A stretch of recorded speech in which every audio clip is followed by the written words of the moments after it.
Hey, Jamon Lee. Jamon. What is going on, beautiful people? Welcome back to another amazing and impactful episode of the True Health Forever podcast, where we try to live our best life through the lens of holistic health.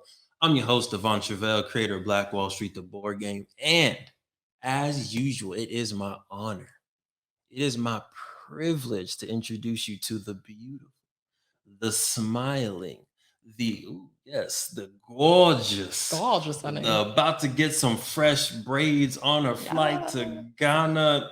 Ooh, hair flipping queen herself. Please introduce yourself. What's up, everybody? My name is Sinclair, aka the Health Nerd, and joining you on a lovely Sunday afternoon.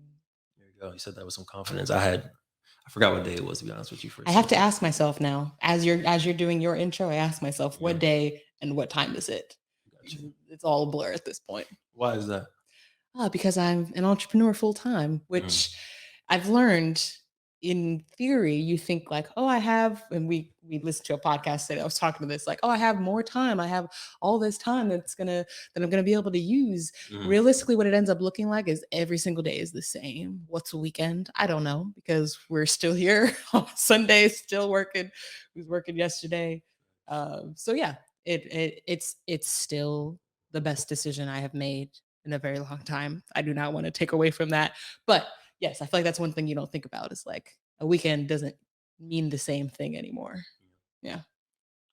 I lost my weekends a long time ago, to be honest with you. So I've been doing that. But first off, we're in a different location because we're doing some dope stuff. We'll talk about at the end of the podcast. But shout out to the Queen for getting us this location.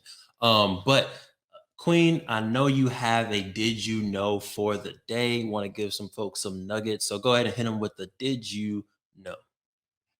Well, did you know that your taste buds change as you change your diet? Interesting. So basically, if you are used to eating a lot of sweet things, a lot of sugar, if you decide, it's 2022, I'm going to cut out sugar, you'll start to notice that your taste buds, and it's really reprogramming your brain, which I'm sure we'll talk a little bit about today. But basically, you're reprogramming your brain to not be so dependent on the sugar. And this is just one aspect of it, right? It could be salt, it could be sour stuff, it could be spicy things, right? When you cut back on whatever that is, your senses start to adjust. So for example, if you were to eat more fruits and vegetables, which do have, they do have sugar, but they're at the natural levels, right? It affects your taste buds. It affects your brain a little bit differently, rather than eating a lot of processed, hyper palatable food. So I come from the food and beverage industry, so I know a little bit about, they are literally trying to create products that you cannot have enough of, right? That you have to go back to. So they're typically very hyper palatable. They're very sweet. They're very sour. They're very salty, right? So when you start to cut that out of your diet, you'll notice that your taste buds start to change a little bit. So maybe when you go back to that super sweet thing, like when I have a cinnamon roll right now, don't get me wrong, it's still sinful, but I'm like, ooh, that is sweet. And same thing for like really salty things, like a potato chip. Now I'm like, ooh, that's really salty. Where before I would have been like, no. So right. Like what? So yeah, that's just one thing to keep in mind, right? As you sometimes, and I say that because sometimes at the beginning of a health journey, you're thinking like, oh, this is so hard. This salad tastes like rabbit food. Like, this is not good. It won't stay that way the whole time, right? It's only because your body is used to, again, the super hyper palatable foods. But as you start to get fruits and vegetables as a greater proportion of your diet, you'll start to get used to that. You'll start to crave, oh, you know what I crave? Farmers market strawberries. They do hit different. I'm not gonna front. They're smaller, but they're so good. They're so good. They have like a different type of sweetness, the different type, and especially in season. Ooh, yeah, I'm craving one right now. But long story short, your taste buds change as your diet changes. Nice, and I like that, because today our guest is we're covering a kind of a heavy topic, right? But we're going to cover it in a holistic way. But we are covering how can you recover from trauma. And when you were talking about the different types of food, right? You're talking about cinnamon rolls, when you're talking about potato chips, when you talk about soda, all those things are abusing your body, right? You're literally putting yourself through some type of internal trauma to your taste buds, to your body, to your cells every time you're eating some of those foods. And now your body is now addicted to that trauma. And now when you eat a vegetable, when you eat something that's good for you, your body doesn't know how to react and it rejects what's good. And I think sometimes in our relationships, we've had negative relationships with ourselves, with our parents, with our friends for so long that when we see a good relationship, we reject it because it's not what we're used to. Dang, King, that was deep. I host a podcast every single week with my wife, you know. So what we're going to do today, we're going to get into the founder and one of the holistic health coaches behind music, mind, and well-being. The Ann Phillips is going to join us. The queen from across the pond. This is our first international guest. Love it. So y'all are in for a treat. Queen, are you ready? Am I ready? Are you ready for some podcast?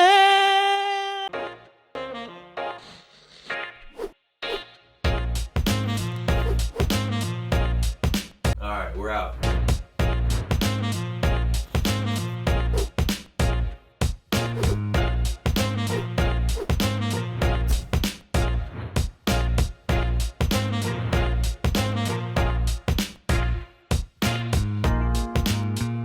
What's going on? And welcome to the party. And I was just vibing to like your your intro music. I love it. I love just seeing like Sinclair getting her dance on. Exactly. It's like, oh, Sinclair, you can sing. You can carry on. I was listening. I appreciate you. That's all right. I love the way that you guys started with the connection of the gut brain connection because it is so real. Because when you were like just quickly discussing that, when you have eaten so much of the salty stuff and so much of the sweet stuff, the problems that you can end up having with that gut brain connection, there it's like all of a sudden you're saying to yourself, oh yeah, people have these resolutions and this is why they break them, because they have programmed themselves that they are going to have all these salty things. And it's like the body craves and craves, and they don't know how to break through that craving. So that when they come away from away for it for a short time, and then they go back to it, then they end up with digestive problems. And they're wondering why they're feeling lethargic. They're wondering why they have anxiety. They're wondering why their moods are so low. And it can just be something as simple as you're eating the wrong things. You really are. So it's a really powerful thing to discuss. It really is. Listen, she came on just straight swinging. We're like, she said on the podcast, all right, let's go. Gut brain, this way. Yeah, but that's how you started. That's how you went. I was like, okay, I gotta go with that. Yeah, it's like, love it. So can you give folks, I know we did a little introduction, but do you mind letting folks know who you are and how you started with music, mind, and well-being? Okay, I'm Ann Phillips and I am calling from the UK. I was based formerly in London and then I moved out to a place called Kent. And I started Music, Mind and Wellbeing when I went into the community and noticed that vulnerable adults needed an outlet. And because I'd been doing a certain level of prison ministry at the time, I had gone into the prisons and I was teaching regarding mental health. And it was a natural progression because I've been in choirs practically all my life. So it was a natural progression to put music together with well-being and their mental health. So we started to get some male prison choirs together. And they utilized that. They would come off the wings, they would want to have Bible study, and then we'd put music together. And it was a case of you could see the changes that were starting to happen. And then when I came into the community, the vulnerable adults, especially at a particular hub that I ended up working with, there was a lot of adults there who didn't know how to break the addiction cycle. But the one thing that they had in common was music, and they weren't using it in the right way. It was a case of, someone would come in and say, I've literally just had a panic attack about this. And we were able to go through that lesson on the techniques that could be used. So it was starting within the community and then branching out. But the fact that I had been through trauma myself, music had never left my life.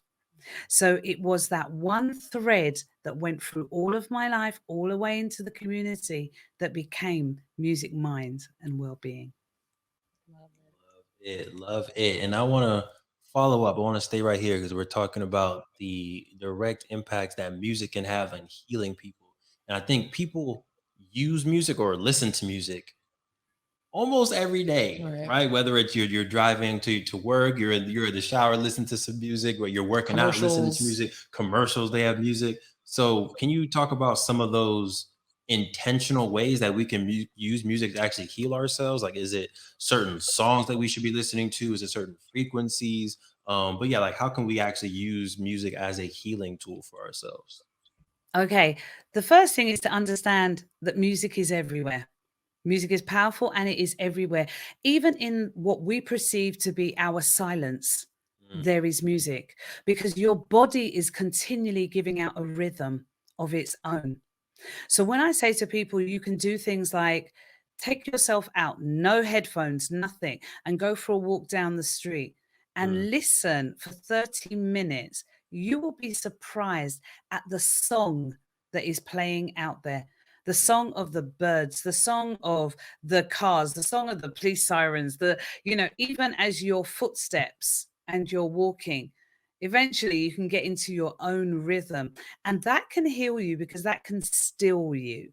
That can put you in a place where you're at peace with where you are.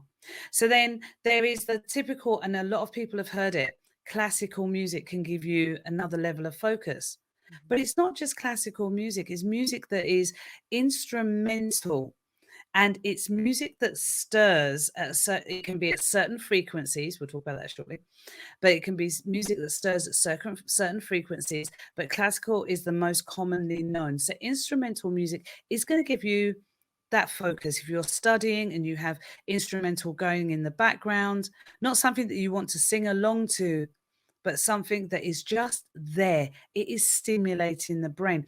Music has the ability, and it's amazing because it has the power to do this. It is the total workout for the brain. We go to the gym for our body. We go to the gym and we work everything out. The pair of you together are cracking me up, right? But what do we do for our brain? Yeah, you can play all the brain games you want, but just put on one track. And if you got under a scanner, you would see everywhere firing up at the same time. Transpose that into playing an instrument, and wow, you're on another level, because the cognitive benefits of playing an instrument is very, very specific in the fact that your focus, your ability to form, to have neurogenesis happen faster, new connections to happen, and new growth to happen faster. It all abounds in that moment, right? So music has the ability to heal on so many levels when you utilize it in the way that you need to for you. And it depends on what the condition is. Go for it, Sinclair. I can feel that question. I Yes, was like, come with it. and the connection that you just made, that just was like a light bulb in my head too, of like you said, neurogenesis. It's like the Yeah. new connections in your brain. And I never necessarily made the connection of that to healing. Because when you think about healing, and this is kind of what we were just talking about, it requires, right, whatever trauma you might have experienced, right? You have certain pathways, forged in your brain already, that you have to kind of forge new pathways, new ways of thinking, new ways of relating to yourself and the world around you in order to heal. So that's very fascinating that, learning to play an instrument can essentially help your brain not only, forge new pathways to learn how to play the instrument, but learn how to make those new pathways to begin to heal yourself. Absolutely. A child who's been through trauma may not be able to express themselves or say exactly what has happened to them, or they'll shut down. But music will be able to bring them out of their cells. So they may just start tapping and drumming, or, playing a few notes on the keyboard. Thank you for tuning in to the True Health Forever podcast. We hope you learned something valuable that you can take and implement into your life. Now, we've all heard that sharing is caring, and this podcast is no exception. If you enjoyed this episode, please share it with a friend, a family member, a coworker, a stranger walking down the street, anybody who you think can level up from this message. As always, we appreciate your support, and we'll talk to you next week. Be well.